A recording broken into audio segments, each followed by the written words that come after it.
Baik, selamat pagi, salam sejahtera bagi kita semua. Kali ini saya akan memaparkan poin-poin dari jurnal yang telah dipilih sebagai materi untuk ujian akhir semester. Sebelumnya izin memperkenalkan diri terlebih dahulu, Bapak. Nama saya Rosa Sabila Maulida dengan nomor NIM 2402 0102 0556, kelas MJ803 dalam mata kuliah Cyber Security Management, program studi S1 PJJ Manajemen dengan dosen pengampu Bapak Wahyu Purbo Santoso. Baik, di sini akan saya paparkan jurnal yang berjudul Information System for Supply Chain Management, Uncertainties, Risk, and Cyber Security, di mana pada intinya adalah jurnal ini memaparkan ancaman cyber dan kerentanan yang terjadi dalam manajemen rantai pasokan atau supply chain management. Jurnal ini disusun oleh Andre Boyko, Vira, dan Olha. Baik, selanjutnya saya jelaskan terlebih dahulu abstrak dari jurnal ini. Pada intinya, jurnal ini meneliti tentang current status atau status terkini dan arah untuk masa depan dalam penggunaan sistem informasi untuk manajemen rantai pasokan atau SCM bagi perusahaan dengan produksi multi-komponen. Multi-komponen di sini adalah perusahaan yang memproduksi berbagai macam komponen atau bagian dari suatu produk dan seringkali berskala besar. Di sini bisa kita contohkan seperti PT Astra Honda Motor atau AHM. Kemudian, makalah ini menyajikan metode penelitian kualitatif untuk menganalisis proses rantai pasokannya dan identifikasi untuk cara-cara yang mendukung sistem informasinya. Dan disimpulkan bahwa untuk mengidentifikasi strategi pendukung informasi untuk rantai pasokan yang paling efektif, yaitu harus difokuskan kepada identifikasi dan pengelolaan sumber ketidakpastian, risiko, dan keamanan cyber. Sehingga agar bisa mengintegrasikan semua proses bisnisnya, produsen itu harus memecahkan masalah dari keamanan informasi yang sangat rumit. Hasil utamanya dari penelitian ini adalah mengusulkan pendekatan baru untuk mengidentifikasi dan memprediksi risiko pasokan dalam kondisi ketidakpastian, mengusulkan solusi kompleks untuk mengamankan data dalam sistem informasi untuk manajemen rantai pasokan. Baik, yang pertama adalah latar belakang dari penelitian ini. Seperti yang kita tahu, supply chain management atau manajemen rantai pasokan itu merupakan suatu pengaturan, perencanaan, pengendalian, dan realisasi aliran produk mulai dari perancangan dan pembelian, kemudian ke produksi, dan kemudian distribusi, hingga sampai ke tangan konsumen akhir, sesuai dengan kebutuhan pasarnya, agar tercapainya efektivitas biaya. SCM yang berfungsi dengan baik dapat membantu meningkatkan sistem perencanaan, mengoptimalkan inventaris gudang, melakukan pengiriman tepat waktu, memastikan kesesuaian penawaran dengan permintaan, mengurangi biaya, dan sebagai hasilnya dapat meningkatkan nilai pasar dari perusahaan. Dan pada akhirnya, tren terkini dalam pengembangan teknologi supply chain management itu sebagian besar ditentukan oleh internet, sehingga penggunaan internet itu merupakan sarana teknologi yang paling sederhana, murah, dan efisien untuk mengelola dan mengendalikan jaringan dalam SCM. Dan hasil akhirnya, memang produktivitas nggak hanya meningkat secara signifikan, tetapi juga semua proses itu dipercepat secara signifikan sehingga akan menghasilkan efek baru yang baik. Kemudian di sini saya tambahkan data pendukung di mana digitalisasi supply chain management bertujuan untuk mengatasi berbagai tantangan dalam rantai pasok tradisional. Keuntungannya adalah perusahaan ini dapat memperoleh data secara real-time, meningkatkan prediksi permintaan, serta dapat memastikan keandalan dalam pasokan yang lebih baik. Keuntungan yang pertama yaitu efisiensi secara operasional, di mana perusahaan dapat mengurangi waktu dan biaya dalam manajemen rantai pasok. Yang kedua adalah transparansi data, di mana perusahaan dapat memudahkan pelacakan bahan baku hingga produk akhir ke konsumen. Yang ketiga yaitu mengurangi risiko dengan cara mendeteksi potensi gangguan pasokan lebih awal. Yang terakhir adalah dapat meningkatkan kepuasan pelanggan karena pengiriman dapat lebih tepat waktu dan lebih akurat.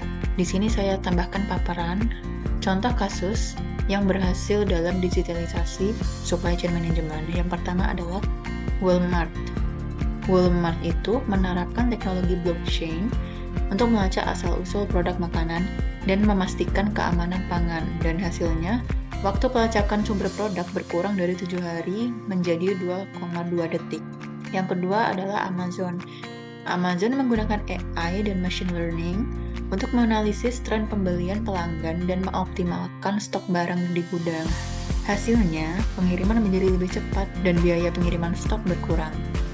Yang ketiga adalah perusahaan Unilever, di mana dia mengadopsi sensor Internet of Things untuk memantau kondisi bahan baku dalam perjalanan dan memastikan kualitas produk tetap terjaga sebelum sampai ke pabrik. Digitalisasi supply chain management sekarang merupakan kebutuhan bagi bisnis yang ingin tetap kompetitif. Dengan mengadopsi teknologi seperti Internet of Things, AI, blockchain, atau cloud computing, perusahaan sekarang dapat meningkatkan efisiensi, transparansi, dan ketahanan rantai pasok. Latar belakang yang mendasari penelitian ini adalah terlepas dari keuntungan yang didapat dari manajemen rantai pasokan yang menggunakan internet, ada sejumlah ketidakpastian dan risiko keamanan cyber yang besar. Semua jenis kerentanan dan kelemahan ini dapat membuat pengguna rentan terhadap ancaman yang dapat menyerang kapanpun. Kemudian rumusan masalahnya adalah mengapa ekspansi internet justru menciptakan risiko yang lebih besar bagi organisasi dan penggunanya serta bagi konsumen. Kemudian yang kedua, apa yang harus dilakukan spesialis keamanan informasi sekarang untuk menghilangkan risiko ini sebelum mustahil untuk dikendalikan. Di sini memang harus difokuskan untuk identifikasi dan pengelolaan sumber ketidakpastian, risiko, dan keamanan cyber. Variabel dalam penelitian ini, variabel X-nya adalah kerentanan sistem informasi, dan variabel Y-nya adalah manajemen rantai pasokan. Yang pertama kita akan melihat jenis-jenis kerentanan dan metode serangan web. Sebuah ancaman dapat mencari infrastruktur internet yang rentan atau kelemahan suatu jaringan yang dapat memungkinkan seorang peretas memperoleh akses yang tidak sah ke manajemen rantai pasokan, menembusnya dan melakukan campaign mereka.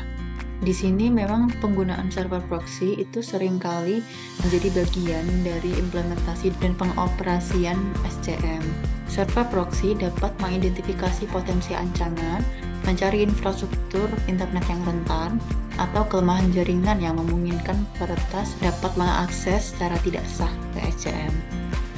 Berikut adalah beberapa ancaman yang diidentifikasi. Yang pertama adalah potential unwanted application, seperti ekstensi peramban yang sangat berbahaya. Yang kedua adalah tautan ke spam web dan iklan penipuan atau iklan palsu. Kemudian, pengalihan browser untuk mengarahkan ke konten web yang palsu, seperti clickbait atau metode lainnya. Kemudian adalah celah keamanan dari browser. Dan yang terakhir adalah Trojan. Selanjutnya kita akan membahas spyware. Spyware adalah perangkat lunak yang secara diam-diam mengumpulkan informasi tentang aktivitas komputer dari pengguna. Spyware ini dapat menyamar sebagai potential unwanted application, yang mana dia secara diam-diam dapat mengumpulkan informasi dan biasanya diinstal tanpa sepengetahuan kita. Dalam lingkungan perusahaan, spyware dapat menimbulkan risiko keamanan yang potensial. Yang pertama adalah dapat mencuri informasi pengguna dan perusahaan, termasuk data pribadi atau informasi rahasia lainnya. Yang kedua, mengurangi efektivitas perangkat keamanan dengan mengubah konfigurasinya, menginstal perangkat lunak tambahan, atau memberikan akses kepada pihak ketiga. Yang ketiga, memungkinkan peretas untuk mengendalikan perangkat sepenuhnya dari jarak jauh. Yang keempat adalah meningkatkan jumlah infeksi, karena pengguna yang telah terinfeksi potential unwanted application itu menjadi lebih rentan terhadap infeksi malware lainnya. Yang kedua adalah spyware business email compromise. Di sini campaign untuk meretas email bisnis yang dapat mencakup seperti contoh pengiriman email kepada karyawan Departemen Keuangan. Di situ pengirim emailnya menggunakan data palsu dari karyawan lain agar kita dapat termotivasi untuk mengirimkan uang melalui transfer bank. Pesan tersebut biasanya berasal dari CEO atau manajer lainnya yang meminta untuk transfer bayaran non-tunai kepada mitra bisnis atau pemasok. Dana yang ditransfer biasanya berakhir di rekening bank asing atau regional milik si penjahat cyber. Karena pesannya biasanya tidak mengandung tautan berbahaya atau mencurigakan, biasanya dapat menghindari hampir semua pertahanan ancaman yang canggih. Kemudian kita akan masuk ke jenis kerentanan dan cara penyerangan layanan. Yang pertama, DevOps Service. Layanan DevOps seringkali rentan karena penyebaran yang nggak tepat atau sengaja dibiarkan terbuka, yang mana memang untuk memfasilitasi akses oleh pengguna yang sah. Namun di situ peretas dapat mengenkripsi layanan yang tersedia untuk umum tersebut dan meminta tebusan untuk dekripsi. Yang kedua, Cloud Technologies. Cloud itu sekarang merupakan area yang dapat dieksplorasi oleh peretas untuk potensi serangan baru. Peretas menyadari bahwa sistem cloud sangat penting bagi banyak web manajemen pasokan, infrastruktur jaringan, dan M-device yang tidak terkelola dapat dengan mudah diserang oleh peretas yang membutuhkan basis untuk terintegrasi ke dalam infrastruktur organisasi dan pada akhirnya dapat membahayakan objek tertentu.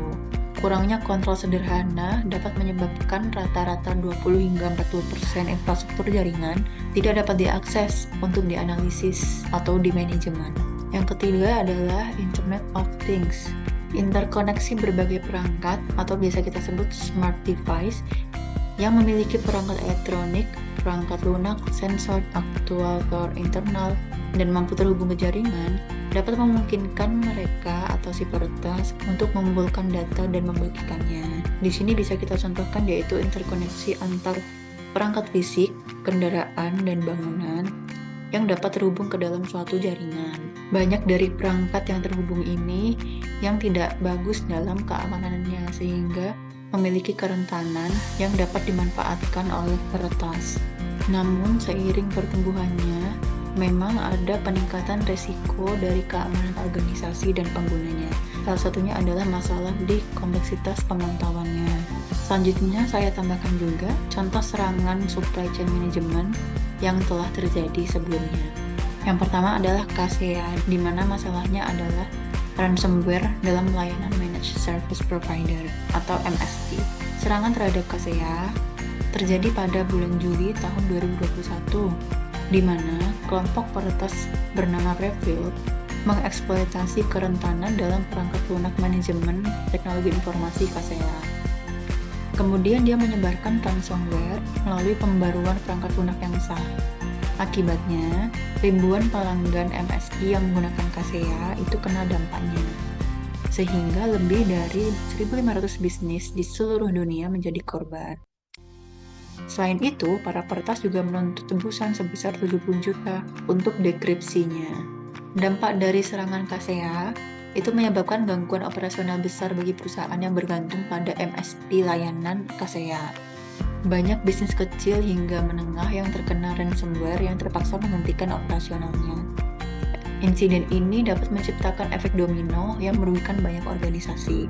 Yang kedua adalah kasus SolarWinds, di mana dia adalah backdoor dalam pembaruan perangkat lunak. SolarWinds adalah salah satu serangan supply chain terbesar dalam sejarah yang terjadi pada bulan Desember tahun 2020. Hacker menyusup ke pembaruan perangkat lunak SolarWinds Orion, yakni di mana itu adalah alat pemantauan jaringan yang digunakan oleh ribuan perusahaan dan lembaga pemerintah. Di sini peretas menyisipkan backdoor dalam pembaruan resmi SolarWinds yang memungkinkan peretas mendapat akses secara tidak sah ke jaringan korban atau pelanggan. Diperkirakan 18.000 entiti, termasuk lembaga pemerintah AS dan perusahaan teknologi besar dan organisasi swasta lainnya, terkena dampak dari serangan ini. SolarWinds ini dampaknya sangat besar. Berbagai data sensitif pemerintah dan perusahaan besar seperti Microsoft diekfiltrasi. Serangan ini juga menjadi peringatan bagi industri keamanan cyber bahwa pembaruan perangkat lunak yang seharusnya terpercaya dapat menjadi senjata bagi peretas.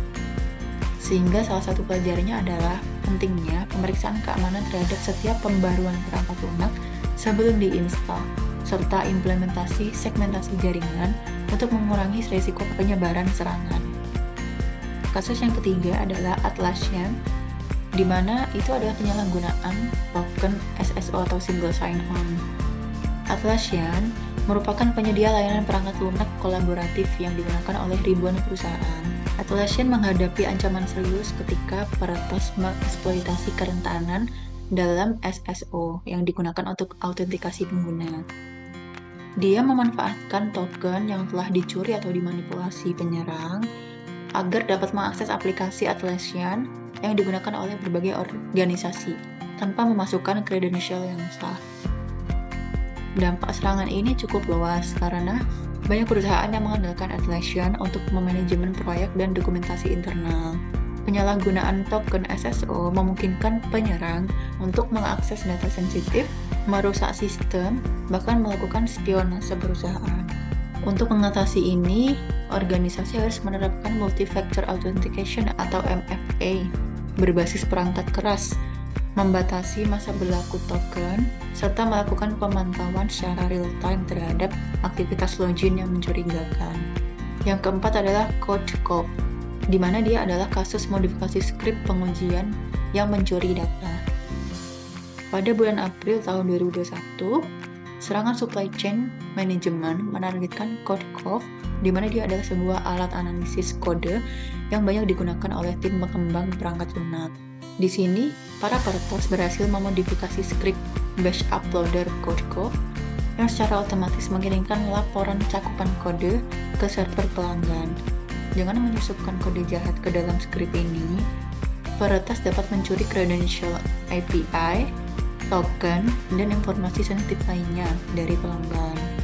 Dampak dari serangan ini sangat besar bagi banyak perusahaan yang menggunakan CodeCov sebagai bagian dari pipeline pengembangan mereka. Pencurian kredensial ini otomatis dapat memberikan akses luas bagi peretas ke berbagai lingkungan cloud dan layanan perusahaan. Untuk menghindari ini, organisasi harus menerapkan integritas kode dengan tanda tangan digital, menggunakan deteksi perubahan skrip otomatis, serta memperketat kontrol akses terhadap kredensial API. Kesimpulan dan rekomendasinya bahwa organisasi membutuhkan analisis konteks keamanan real-time untuk memastikan kontrol yang mudah. Tanpa solusi yang menyediakan pemantauan real-time dan deteksi jalur kebocoran, penyerang dapat dengan bebas bergerak di sekitar jaringan tanpa terdeteksi. Organisasi juga harus menguji kebijakan segmentasi mereka dan menerapkan alat yang kuat untuk memverifikasi efektivitasnya. Selain itu, organisasi harus mengambil alih inventaris perangkat dan sistem yang terhubung ke jaringan dengan teratur dan otomatis. Karena infrastruktur jaringan korporat, cloud, dan lainnya itu terus berubah dan tidak dapat dipantau secara efektif dengan cara manual. Namun, ketika industri beralih ke koneksi jaringan modern, itu memang memerlukan perawatan yang mahal dan kompleks. Selain itu, konsumen juga menginginkan layanan baru yang aman dan mudah yang tidak dapat ditawarkan oleh infrastruktur komunikasi yang ada. Sekian presentasi dari saya. Terima kasih atas perhatian Bapak. Selamat pagi.